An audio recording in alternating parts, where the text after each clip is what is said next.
The low hum was the only sound in the cavernous room. A vibration felt more than heard, the ghost song of a climate control system preserving the dead. Dust motes danced like constellations in the single beam of an angled lamp, illuminating a vast oak table. On the table, laid out with the precision of a surgeon's tools, were the last words of a forgotten king. Brittle parchment, faded ink, a map of a mind that had conquered half the world and then vanished from history. And then there was him, Julian. A man who looked more like a shadow than a person, his form lost in the gloom of the private library. He was not a king. He was not a conqueror. He was an anatomist of ambition, a dissector of dynasties. For years he had lived in this tomb of forgotten triumphs, breathing the dust of fallen empires, searching for a single, elusive truth. Then a sound so alien it felt like a gunshot. A phone vibrating against the ancient wood. A name glowed on the screen, a name that commanded armies of lawyers and legions of traders, a name that could move markets with a whisper. Julian let it vibrate, the frantic buzz a counterpoint to the dead silence of the room. He knew why the man was calling. He was calling for the same reason they all eventually called. Because his own empire, a glittering edifice of code and capital, was beginning to crack. The foundations were trembling. He was working 20 hours a day, fueled by caffeine and desperation, and still he was losing. He was fighting, but he was fighting in the daylight where everyone could see him. And he didn't understand that the battles that determine the fate of empires are never won in the light. They are won in the darkness. They are won in the silence. They are won while everyone else is asleep. Julian finally answered, his voice a dry rasp, unused for hours. "You're looking in the wrong place," he said without preamble. "Your enemy isn't in the boardroom. It's in your bed. It's in your dreams. It's in the hours you give away to the void. You think sleep is rest. That is why you are failing. What if I told you that the greatest structures in human history, the pyramids, the empires, the technologies that shape our world, were not built by the hands of men who worked hard? They were built by the minds of men who never stopped. They were built by a consciousness that operated on a different plane, in a different time zone from the rest of humanity. We are taught to value work. We are taught to hustle, to grind, to burn the midnight oil. But we are not taught the secret of the true architects of reality. The secret is not about staying awake longer. It's about fundamentally transforming what you do when you are awake. It's about a mindset that sees the night not as an end to the day, but as a different kind of beginning. A secret workshop where the blueprints of destiny are drawn. While others slept, they were not just working. They were communing with a deeper part of themselves. They were forging a connection to an obsessive, relentless, singular vision that consumed their entire being. Tonight, we don't just stay awake. We learn how to be awake. We learn to access the mindset that doesn't just build businesses, but builds empires. The mindset that works when the world is dreaming, and by the time the sun rises, has already reshaped reality. Julian was the last son of a fallen house. His great-grandfather had been a titan, a man who had carved a global shipping empire from nothing but nerve and a fleet of rusted-out cargo ships. He was a legend, a myth, a man who supposedly never slept. Stories were told of him walking the docks at 3 a.m., his eyes fixed on the horizon as if he could see the future arriving on the tide. But the empire had crumbled, not with a bang, but with a slow, agonizing whimper. His grandfather had inherited the wealth but not the vision. His father had inherited the name but not the hunger. And Julian had inherited the last, decaying remnants, a trust fund bleeding itself dry, a collection of priceless but useless artifacts, and this library, this mausoleum of his family's former glory. For years, he was haunted by a single, burning question. What was the difference? What was the essential element that his great-grandfather possessed that his descendants had lacked? It wasn't work ethic. His father had worked himself into an early grave. It wasn't intelligence. His grandfather was a brilliant strategist. It was something else, something deeper, something that lived in the silent hours of the night. So Julian began his quest. He became a hermit, a ghost in his own ancestral home. He cut himself off from the world, from the distractions of a life he felt he hadn't earned. He spent his days and nights not reading the histories of his family, but the private journals, the logbooks, the forgotten letters of the men his great-grandfather had admired and emulated. Alexander, Caesar, Marcus Aurelius, Rockefeller. He devoured their words, but he was not looking for strategies. He was not looking for business plans. He was looking for a state of mind. He was searching for the ghost in the machine. And slowly, in the crushing solitude of the dead library, a pattern began to emerge, a code. A mindset that was so radically different from the modern world's obsession with hustle culture that it was almost an alien language. And the first word in that language, the foundational principle, was not work. It was consecration. The first pillar of the empire mindset is the consecration of hours. The men who called Julian the modern titans of industry, they all boasted about how little they slept. They wore their exhaustion like a badge of honor. They were warriors of the grind, but Julian saw their fatal flaw. They treated the late hours as an extension of the day. They were still answering emails, taking calls, fighting the same fires they had been fighting at noon. They were working in the night, but they were not using the night. The great empire builders Julian discovered did something different. They consecrated the hours of darkness. These hours were sacred. They were not for the mundane work of the day. They were for the divine work of creation. They were for strategy so deep it bordered on meditation. They were for a level of focus so intense that the outside world, with its demands and its noise, ceased to exist. These were the hours when they were not CEOs or generals. They were architects. They were prophets. They were alone with the raw, untamed energy of their own vision. Think of it this way. The daytime is for battle. It's for the clash of swords, the negotiations, the messy reality of dealing with other people. The night is for the war room. It is for staring at the map of the world until it reveals its secrets to you and only you. It is for forging the weapons that will win tomorrow's battle. The modern man works late, and his mind is scattered, fragmented by the residue of the day. The empire builder enters the night as a priest enters a temple. He leaves the world behind. He disconnects. He creates a vacuum of perfect silence, and in that vacuum the vision is allowed to breathe, to expand, to become so real and so vivid that it begins to exert its own gravity, pulling the world towards it. This is not about losing sleep.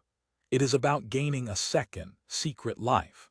A life lived in the deep end of your own consciousness, while the rest of the world is paddling in the shallows of their dreams. What do you do with your nights? Do you numb them with entertainment? Do you fill them with the leftover anxieties of the day? Or do you see them for what they are? A sacred, untouched wilderness of time, waiting for you to claim it, to consecrate it, to build a cathedral of focus in its silent expanse. This is the first step. You do not work late. You enter the temple of the night. The second pillar that Julian uncovered was the cultivation of a deliberate disconnect. The modern world is obsessed with connection. We are wired in, plugged in, constantly available. Our minds are a frantic beehive of notifications, updates, and the opinions of strangers. We are terrified of being alone, of being silent, of being disconnected. And in this terror, we have lost the ability to hear our own thoughts. The empire builders of old understood that true vision is not found in the crowd. It is found in the wilderness. They deliberately cultivated periods of intense isolation, not just in the night, but as a fundamental practice of their lives. They understood that the signal of their own intuition, the whisper of their grand vision, could only be heard when the noise of the world was silenced. Julian, in his self-imposed exile, was living this principle. At first, the silence had been terrifying. It had been filled with the ghosts of his family's failure, with the deafening roar of his own inadequacy. But he stayed with it. He endured the agony of being alone with himself, and slowly the noise began to fade. The voices of doubt, of fear, of societal expectation grew fainter, and in their place a new voice began to emerge. A quiet, clear, confident voice. The voice of his own deep, authentic purpose. This is the paradox. To build an empire that will impact millions, you must first be willing to disconnect from them. You must be willing to be misunderstood. You must be willing to be seen as strange, aloof, obsessive. You must build a fortress around your mind, not to keep the world out, but to create the internal conditions necessary for your vision to grow to its full, world-altering potential. The tycoon on the phone was the epitome of the connected man. His life was a performance played out on the stage of social media and financial news. He was constantly reacting, responding, putting out fires. He was a slave to the opinions of his shareholders, his board members, his followers. He had no fortress. His mind was an open city, constantly being sacked by the invading armies of external validation. Julian's advice was simple and brutal. Disappear. For a time. Let them wonder where you are. Let them think you are weak. Let them think you have given up. Your empire is not in their stock tickers. It is in your skull. Go there. And do not come back until you have remembered what it is you are building. Are you a slave to the buzz in your pocket? Is your mind an open city? Where is your fortress? Where is your wilderness? You cannot build an empire if you are constantly asking the villagers for directions. You must be willing to walk into the desert alone and listen for a voice that only you can hear. That is the second pillar. The third pillar is the principle of active insomnia. This was the one that Julian found most misunderstood. The legends of his great-grandfather, of other titans, of them never sleeping, was not literal. It was a metaphor for a different state of consciousness. They did sleep, but their sleep was not the dead, unconscious oblivion that most people experience. It was an active, weaponized state of being. They had trained their minds to continue working, even in a state of rest. They would fall asleep with a specific problem, a singular question held firmly in their mind. And they would trust their subconscious, that vast, untapped continent of intelligence, to go to work on it while their conscious mind rested. They understood that the subconscious mind is a supercomputer. It makes connections that the logical, linear, conscious mind cannot. It sees patterns in the chaos. It speaks in the language of symbols, of intuition, of sudden, electrifying insight. The famous story of the chemist who discovered the structure of the benzene ring in a dream of a snake eating its own tail. This was not an accident. It was the result of a mind that had been primed, that had been given a mission before it went to sleep. The empire builder does not crash into bed, exhausted and empty. He approaches sleep as a strategic mission. He gives his subconscious its marching orders. He plants a seed in the fertile soil of his dreaming mind and trusts that a solution will have taken root by morning. How many times have you woken up with the faint echo of a brilliant idea only to have it vanish like smoke in the morning light? It's because you were not prepared to receive it. Your mind was not a primed canvas waiting for the masterpiece. It was a cluttered attic full of the junk of the previous day. The empire builder prepares his mind for the insights of the night. He ends his day not with distraction but with reflection. He reviews his grand vision. He isolates the single most important obstacle he is facing, and he poses it as a question to the deep, silent intelligence within him. He goes to sleep not in a state of surrender, but in a state of active, expectant listening. Your dreams are not just random noise. They are a coded message from the deepest part of you, but you have to learn the language. You have to ask the right questions. You have to treat your sleep not as an escape from your life, but as an essential, active part of your empire-building strategy. What mission will you give your mind tonight? What question will you ask the oracle of your subconscious? This is the third pillar. Weaponize your rest. The fourth pillar, and perhaps the most difficult, is the forging of an internal locus of reality. Most people live in a world that is defined by others. Their sense of success, of failure, of worth, is a reflection in the eyes of the crowd. They are externally validated. Their reality is a fragile consensus, easily shattered by criticism or disapproval. The empire builder, by necessity, must create his own reality. His vision, in its early stages, will always seem insane to the outside world. It will be dismissed, ridiculed, and attacked. If his sense of reality is dependent on external validation, the vision will die before it is ever born. He must therefore forge a locus of reality that is entirely internal. His belief in his vision must be so absolute, so unshakable, that it becomes its own source of gravity.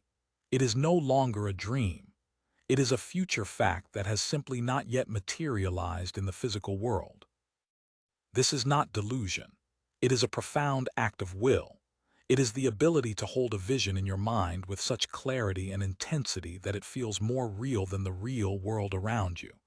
When everyone else sees an empty desert, you see the foundation of a great city.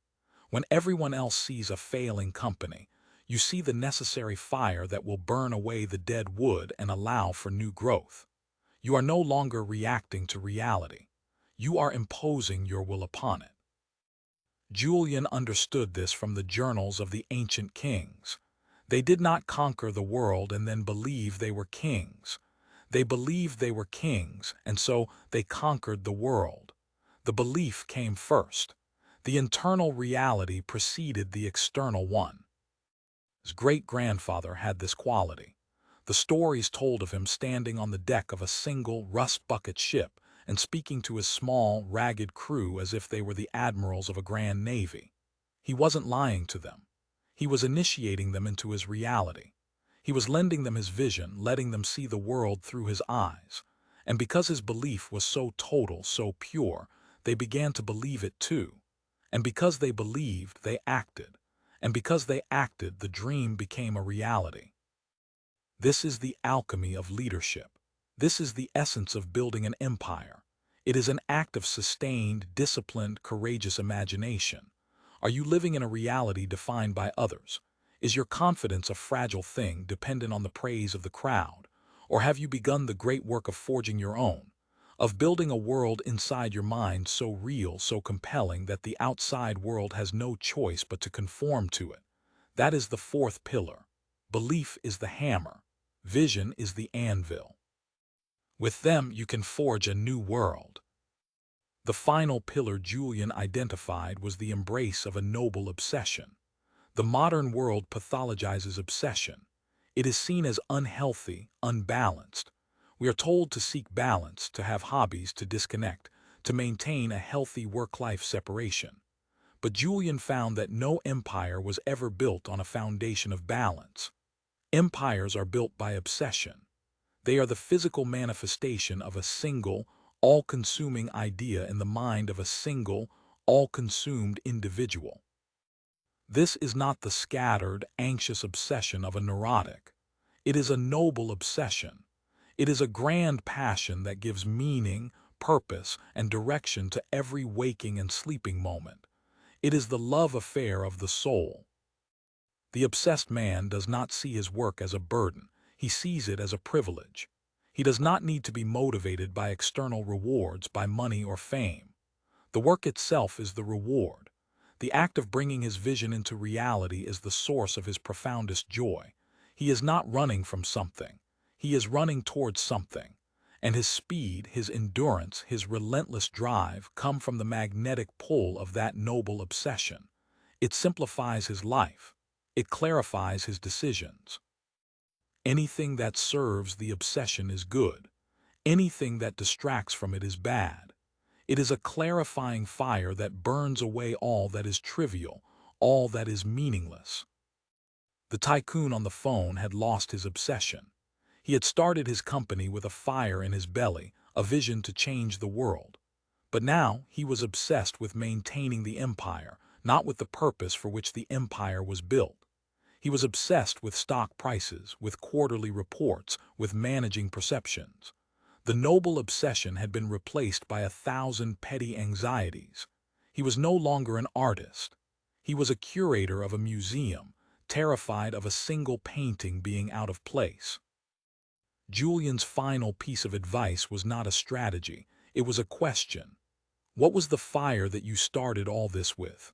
Not the money, not the fame, the fire, the love, the obsession. You have become the king of a great and powerful kingdom, but you have forgotten why you wanted the crown in the first place. Your empire is hollow because your heart is. Go back, find the love, find the obsession. And then, burn this version of your kingdom to the ground and build a new one on its ashes, one that is worthy of that original fire. What is your noble obsession? What is the one thing that sets your soul on fire? The thing you would do for free? The thing you cannot not do? The world will try to tame it. It will try to tell you to be reasonable, to be balanced, to be normal. But empires are not built by normal men. They are built by men who have been seized by a vision so powerful that they have no choice but to surrender to it. They are possessed by their purpose. And in that possession they find a freedom and a power that the balanced, reasonable man can never know. Find your noble obsession, and then let it consume you. Let it burn away your fear, your doubt, your need for approval. Let it be the sun around which your entire life revolves. That is the final pillar. Months passed. The tycoon on the phone disappeared from the public eye. The media speculated that he was finished, that his empire was in its final death throes. His stock price plummeted. His rivals circled like vultures. And then, one morning, the world woke up to a new reality. The tycoon had re-emerged, but he was a different man. He had gutted his company, selling off the profitable but soulless divisions.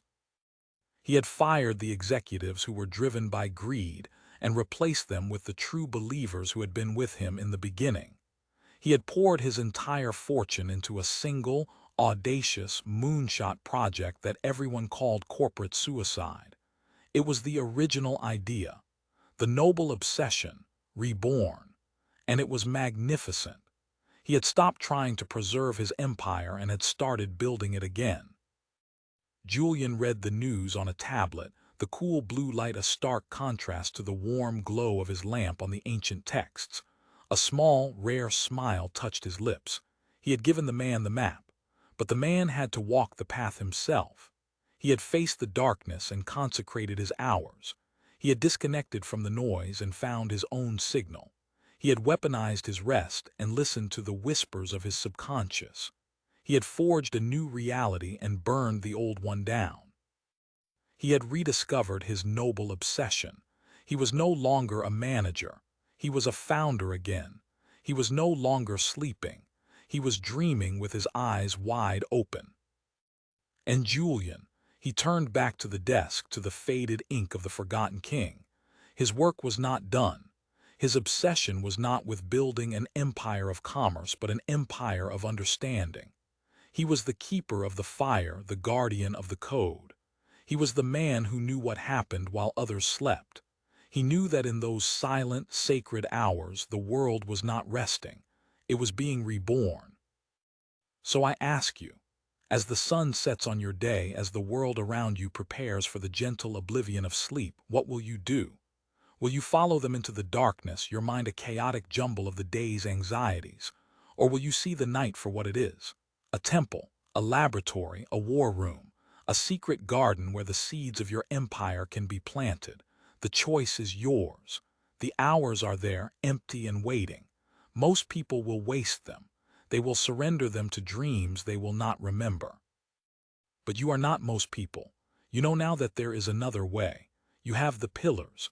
Consecrate your hours, cultivate your disconnect, practice active insomnia, forge your own reality, and above all, surrender to your noble obsession. Do this and you will find that you have a secret life, a second life of incredible power and productivity.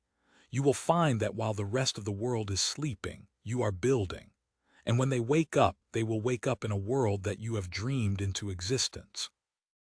They will see your finished empire and they will call it an overnight success. But you will know the truth. You will know it was not built overnight. It was built every night.